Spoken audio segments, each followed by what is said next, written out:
Shams Al Marif by Ahmad Al Buni, Making Talisman 3. So yeah, this is well, welcome to you first of all. This is my third vlog on Making Talisman.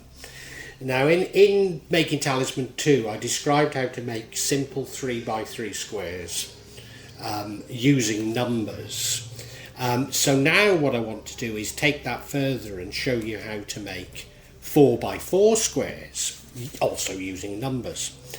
And once again, this is a highly simplified version, and again I need to mention that it was developed from a vlog by Saiyad Nizamuddin Ahmad, who I mentioned and credited in the last blog. But you know, if you're really interested in this stuff, he goes into much more detail on how to do it. You know, mine is only intended as a sort of introduction to whet your appetite, if you like.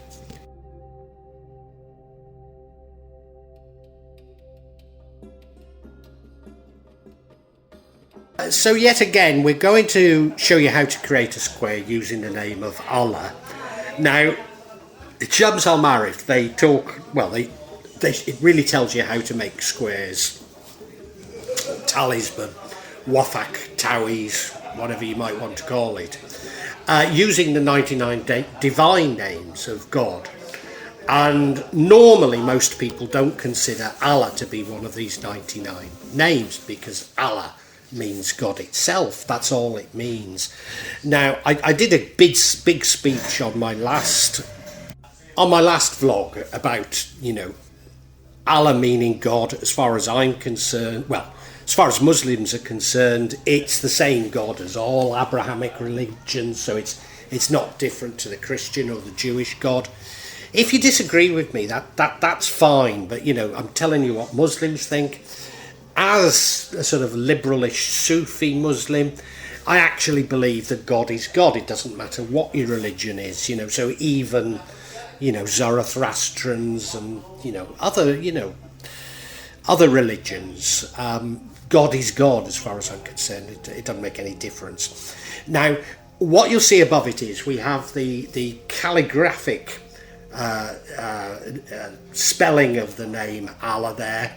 But later on I'm going to use the simplified text because it's easier to show you. But yeah, we're going to use Allah. It doesn't have a special significance to it, unlike the other 99 names, although of course it's extremely powerful. So if you want to make a magic square using the name of Allah, I'm going to show you how to do it, and it would be very powerful for all sorts of reasons. But it's just not one of the normal names used.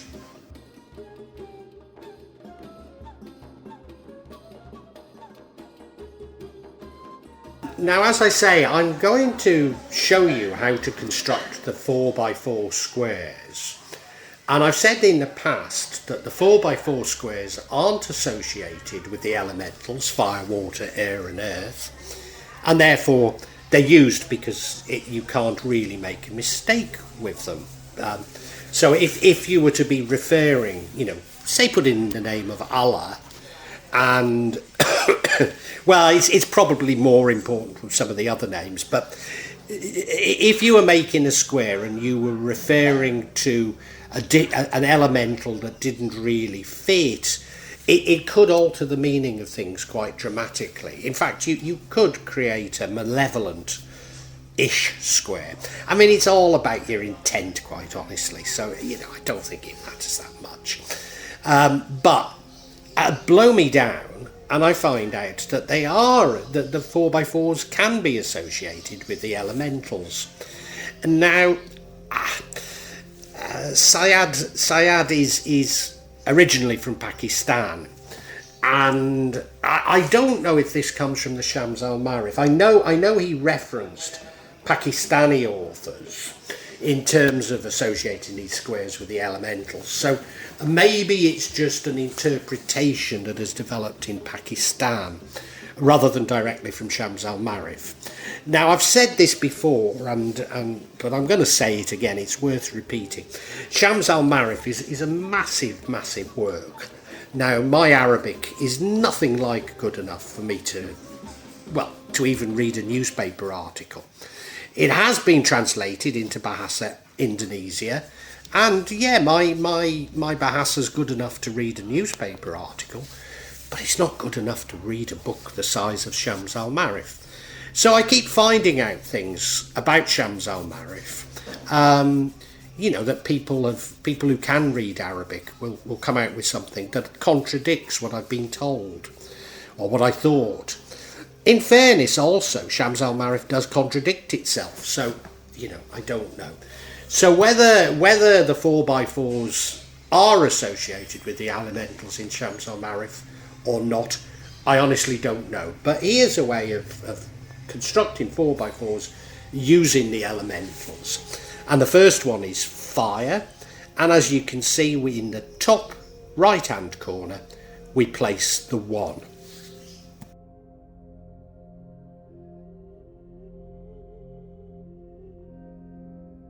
So for water, you can see it's the left-hand column and it's the third horizontal where the 1 is placed. So that signifies water. Now air, you can see it's the second row and second column where it's placed. Now, one of the reasons why I suspect that this is an interpretation from Pakistan is I'm aware of other systems and other placements where you can put the 1 to represent different elementals in the 4x4 square. So yeah, there's different systems. What does that mean, given my concern that you could be creating something malevolent innocently? Well, I think if you're doing it innocently, it doesn't have the intention in it. So I don't think it's a problem. Now, I know there will be particularly Salafi Muslims who completely disagree with me on that one. But, I think it's all about intent. I mean, Allah judges intent. I think they approach these things by seeing man as basically evil, whereas us Sufis basically see man as good. So I'm not saying that it's not possible for some squares to be malevolent, because there might have been malevolent intentions in them, but if you're creating it yourself, I honestly don't think it matters.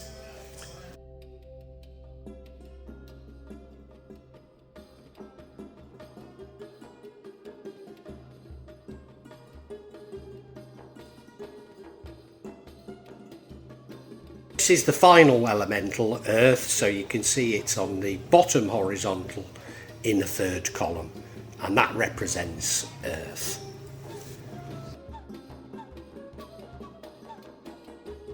So what I've done is, Saiyad had done, is populated the 4x4 matrix with numbers. Now these are only templates for the earth elemental. So here you can see it. I'll leave it on for a while because you might want to copy it down. Now he does go into some detail. There are rules for how you fill out these numbers, and essentially you sort of use the knight's move in chess, but when you can't, then there's other rules. So as I say, look at his vlogs if you really want to develop some expertise in constructing your own. But here's the template already done for fire, and as I say, by all means copy it down because you'll find it useful if you want to construct your own.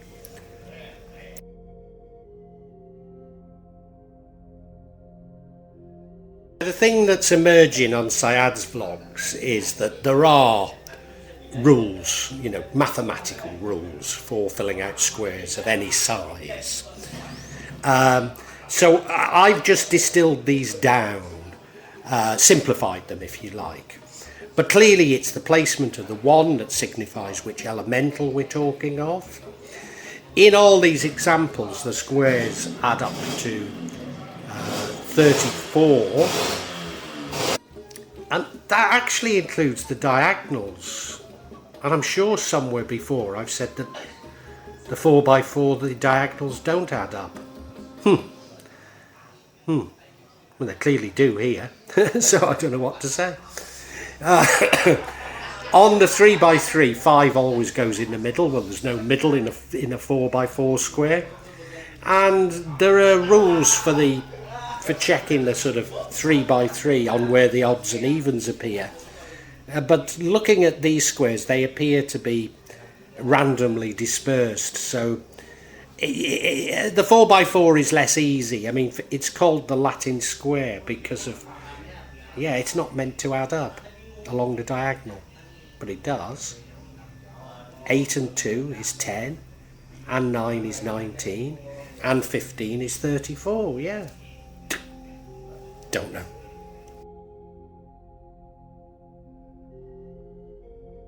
So now I'll show you the other elementals and their templates. As I say, these aren't actual magical squares, these are templates that will help you in constructing your own.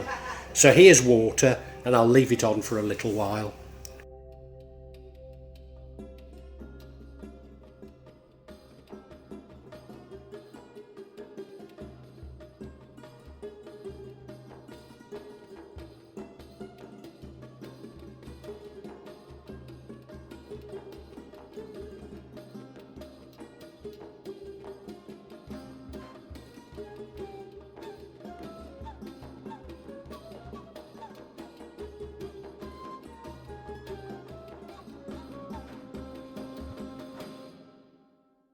And now we have air, and as I say, I'll leave it on so you can copy it down. I mean, pause it if you can't copy it down quickly enough, obviously.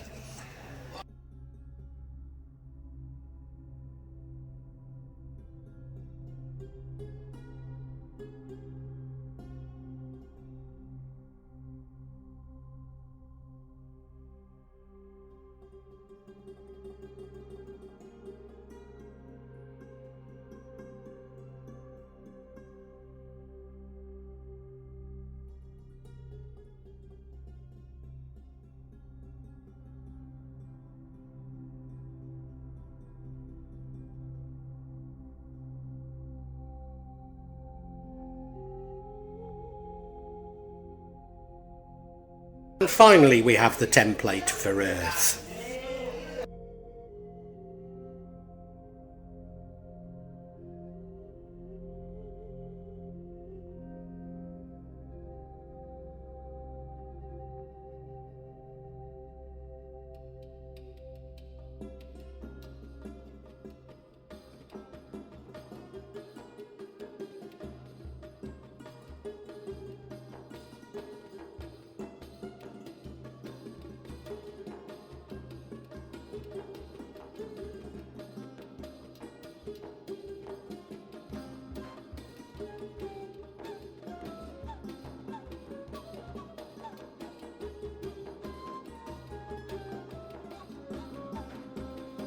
Say we're going to use the name of Allah, and here you can see it written first of all in the sort of joined up script, which is what we tend to use in Indonesia, and secondly the simplified script, or if you like, it's a bit like joined up and non-joined up handwriting. So the simplified script is easier to see what's going on. But in terms of pronunciation, it's actually more difficult, which is why we'd use the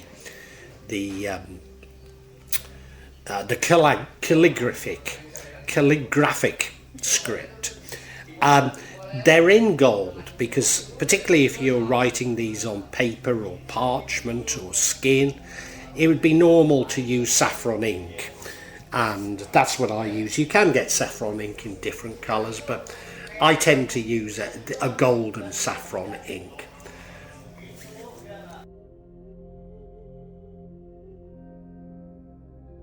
Now, in Islamic science, every letter of the alphabet has a number assigned to it, which is fairly well known. There are differences between the North African system and the Arab system, and I'm using the Arab system here. Shams al-Marif, quite interestingly, uses them somewhat interchangeably, although tends to use the Arab system. So the letters are in the first column there. So the first letter, it's the first letter of the alphabet, alif, and that has a numerical equivalent of 1. Now I have shown a conversion for these in the past, so yeah, you can look that up very easily. And then we have 2 lambs, so 30, 30, and then we have a ha, which is 5. So that adds up to 66. So 66 is the number we're aiming for our square to add up to.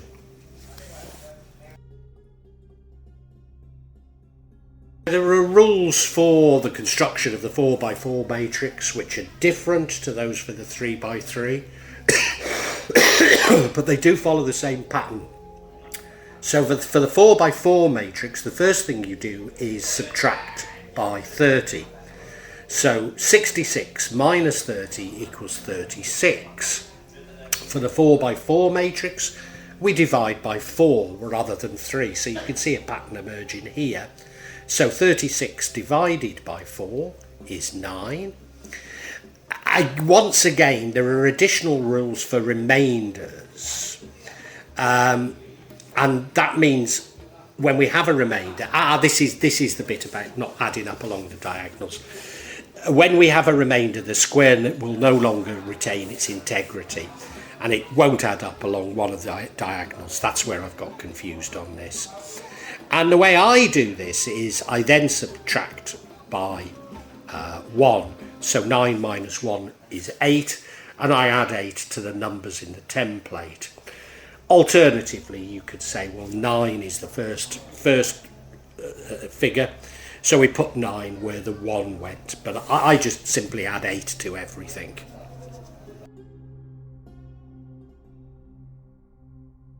And so all I've done, I'm using the example of the fire matrix for the 4x4, so we've taken the template and we've added 8 to all of the numbers in the original template. And this is what results from it. So I'll leave it up for a little while in case you want to copy that down. Because essentially you've now got a magical square for the element of fire, for the name of Allah. So this is something that you can use yourself.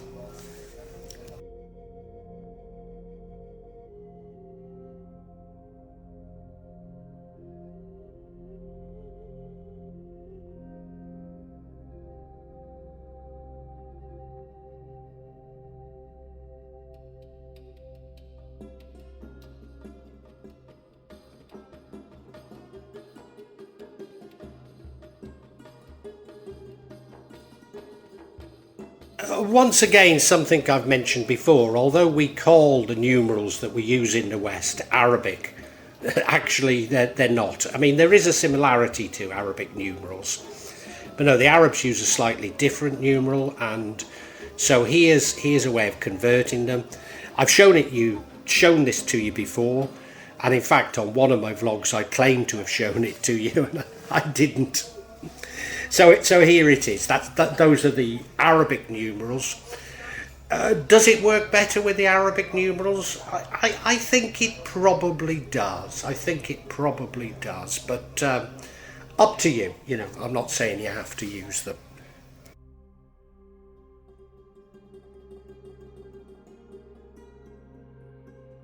So here is the final 4x4 square for Allah associated with fire using the Arabic numerals.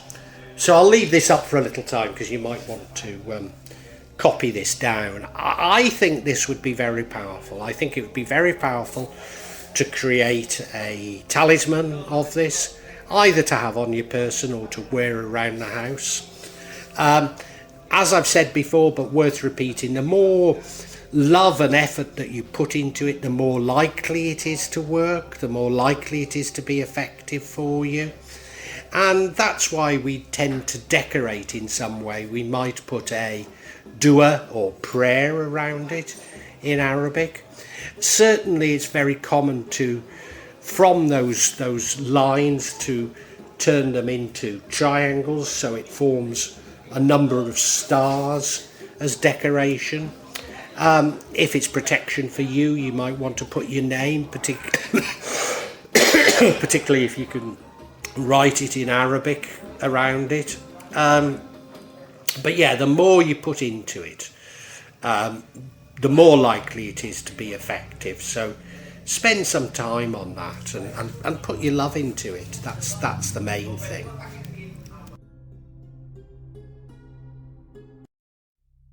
Well, I really hope you've enjoyed this vlog, and if you have, can you help me out a little? Subscribe to the channel, hit the bell, and then you'll be notified of future vlogs. But also hit the like button and make a comment, because these seem to be what determine the YouTube algorithm, and I'm being really punished by it. So whatever help I can get from you is so appreciated. It really is. When I started this, I was going to do it this section, the real magic of Java. I was going to issue maybe every 2-3 months. Now it's happening maybe every 2 or 3 days. So yeah, if you hit the bell, you'll hear about it. And thank you so much. Thank you for listening. Really heartfelt thanks.